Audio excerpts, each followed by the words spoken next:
साथ संगत जी, प्यार से कहना ध्यान निरंकार जी। आज इस रूप में जहाँ एक को जानो, एक को मानो, एक हो जाओ के नारे पे जो मिशन का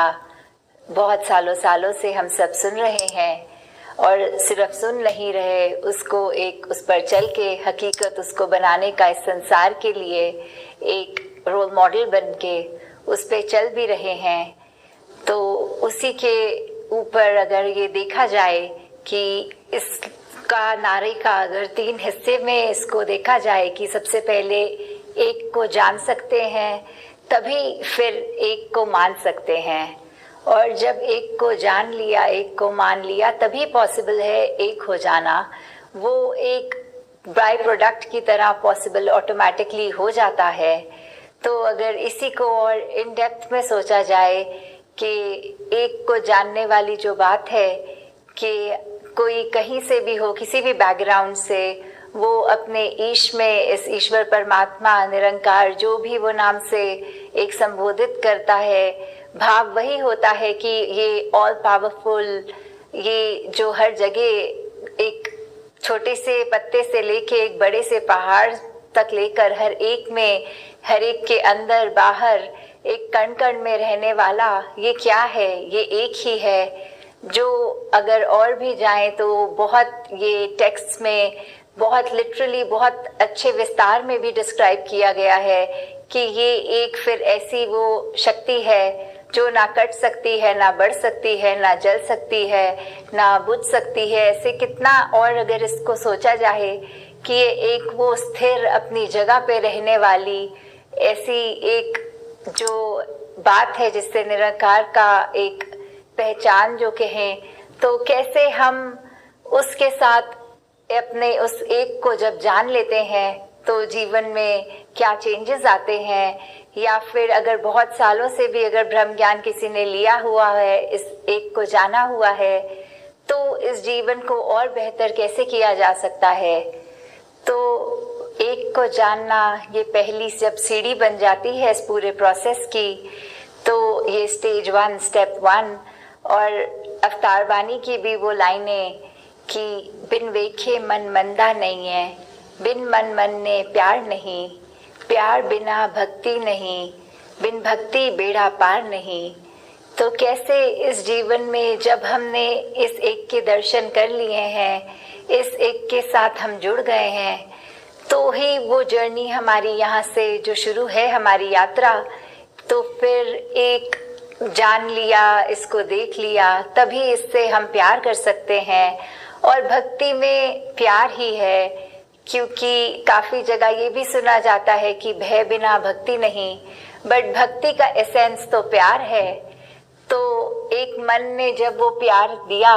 इस भक्ति को अपने जीवन में अपनाया,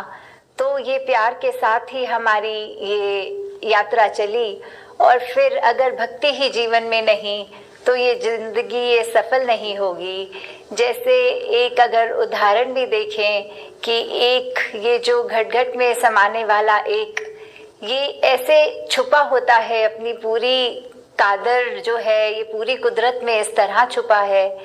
जिस तरह एक पत्थर में आग होती है कि जब हम पत्थर में को देखते हैं तो ये नहीं पता होता इसमें आग है, पर जब 2 पत्थर को आपस में रगड़ो तो चिंगारी निकलती है। तो वही लाइन जो पत्थर में आग त्यों घट में करतार, कि ऐसे घट घट में समाया हुआ है ये एक, और हम इस एक को जानते हैं तो एक ही उसका माध्यम है ये ब्रह्म ज्ञान। जब ब्रह्म ज्ञान जीवन में आ जाता है तो ही ये एक हमारे जीवन में आ जाता है, और इसी एक के साथ जुड़कर हम एक रस रह सकते हैं। और आगे अगर इसी को एक्सपैंड करते हुए देखें तो अगली स्टेज स्टेप 2 जो है वो एक को मानो वाली बात, कि जब तक हमने किसी का परिचय अगर नहीं है, हमको कोई हमें ऐसे उदाहरण दे रहा है कि मेरे मित्र का एक शक्ल, एक फेस ऐसा दिखता है, तो उसकी बात से हम इमेजिन तो कर पाएंगे, पर हूबहू वो शक्ल हमें समझ नहीं आएगी कि कैसे किसी का वो मित्र का आकार है, वो फेस है। तो जब एक बार वो मित्र से इंट्रोडक्शन हो जाती है, ये मिल जाता है, तो फिर उसके बारे में कोई भी बात सुननी तो पता होता है ये इस व्यक्ति के बारे में बात हो रही है, वो कैसा दिखता है, वो कैसा कैरेक्टर रखता है, उसका क्या एसेंस है, वो सब हमें समझ में आता है, नेचर कैसा है उस दोस्त का। तो जब ये पता लग गया कि ये एक क्या है, तो आगे विश्वास की बात आती है कि फिर एक हमारा विश्वास है जो एक को जानने के बाद एक को मानने की बात आती है। तो फिर ये हमने जब एक को मान लिया तो फिर इसी की रजा में रहना शुरू भी कर दिया। इसको अंग संग देखकर मानकर एक हर पल में अपने जीवन के इसका एहसास करके फिर चाहे कोई भी परिस्थिति हो, मन का भाव वही है कि राजी हैं हम उसमें जिसमें तेरी रजा है, यूं भी वावा है और त्यों भी वावा है,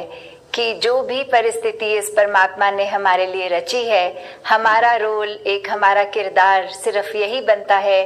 कि उस परिस्थिति को अपनी फुल पोटेंशियल में अपनी खूबसूरती से जितना अच्छी तरह निभा सकें, उसको पूरा एफर्ट डाल के उस सिचुएशन को एक ऐसे देखें, एक ऑब्जेक्टिव व्यू से कि ये अगर बुरी सिचुएशन आई है तो भी ये ख़त्म हो जाएगी, ये निकल जाएगी, और अगर अच्छी सिचुएशन है तो भी निकल जाएगी। तो हर रंग जिस रंग में इसने रखा है उसमें रहकर हमें अपने आप को भी इसके साथ एक शुक्राने भाव से जोड़कर हमेशा इस एक को जानकर, एक को मानकर इसकी रजा में राजी रहना है। जैसे एक कहानी भी है जो बहुत बार अक्सर हम सब ने सुनी है कि कैसे एक व्यक्ति जब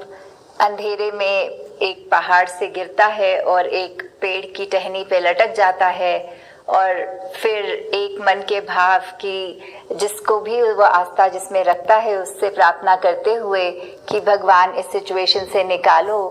मैं ठीक ठाक रहूं, मैं अपने जीवन से हाथ नहीं धोना चाहता, और लग रहा है कि ये टहनी जहाँ लटका हूँ तो नीचे बहुत एक गहरी खाई है।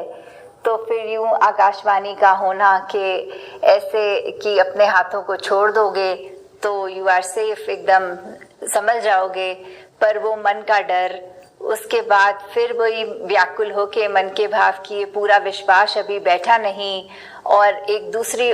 ऑप्शन की ओर दिमाग जाते हुए कि ऊपर क्या कोई और भी है क्या जो मदद कर देगा, ऐसा फिर उसका भाव मन के आना कि अगर तो पूरा विश्वास है तो वो हाथ छोड़कर तो देखो,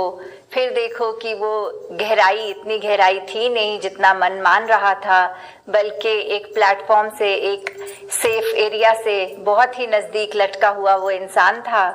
तो कैसे अगर वो हाथ छोड़ देता तो सुरक्षित भी रहता, पर रात ढलने तक वो वहीं ठंड से लटक के उसकी मौत हो जानी।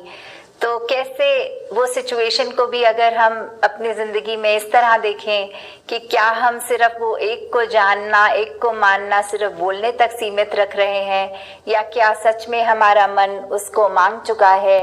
क्या हमारा मन सच में इस एक के रंग में रंग चुका है, या सिर्फ हम एक और बैकअप की तरह इसको लेते हैं कि जहां हमारा दिमाग हमारे साथ नहीं देगा तो हम इसकी ओर लेकर अपनी आस्था, अपना एक बैकअप ऑप्शन प्लान बी की तरह परमात्मा के साथ अपनी लिव जोड़ेंगे, या हमारा पहला और आखिरी एक मार्ग, एक को ये रंग, एक को ये निरंकार, इसके साथ ही हम जुड़ेंगे। इस एक को जानकर, एक को मानकर कैसे ये संत अपने जीवन में इस एक को हर समय अपने पास रखते हैं, हर समय इसमें रहकर अपने जीवन की यात्रा लेते हुए जब इस एक के साथ ही जुड़कर इस एक को ही प्राथमिकता देते हैं,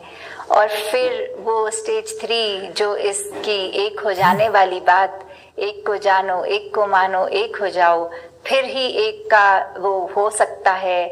तो दातार सभी पे कृपा करे